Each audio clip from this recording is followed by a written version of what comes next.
नमस्कार मित्रांनो, मी मिनल कदम पुन्हा एकदा मी तुमच्यासाठी एक विषय घेऊन आली आहे आणि त्या विषयाचं नाव आहे हा थांबलेला आकाशपाळणा. मला एक गोष्ट तुमच्यासोबत शेअर करायची आहे. ती म्हणजे मी लहान असताना आम्ही जत्रेला जायचो. त्या जत्रेमध्ये एक मोठा आकाशपाळणा होता.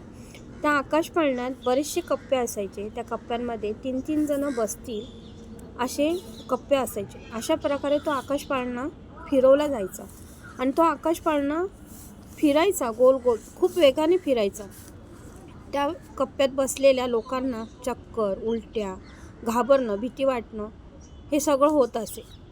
आकाशपाळणा थांबल्यावरती लोक उतरायचे, तेव्हा आम्ही त्यांना पाहायचो हे सगळं होताना आणि लोक निघून जायचे घरी आणि ते पाहून आमची हिंमत व्हायची नाही त्यात बसायची. पण आज लोक थांबलेल्या आकाशपाळण्यात चक्क राहत आहेत. ते समजलं तुम्हाला? ते उंच झालेले टावर. या टावरमध्ये लोक आज राहत आहे आणि तेही न भीती बाळगता चक्क हवेवर राहत आहेत आणि हवेत राहत आहेत. खरंच किती भीतीदायक आहे. आणि आम्हाला आजही हे उंच टावर बघितलं तरी खूप भीती वाटते आहे. असा हा थांबलेला आकाशपाळणा.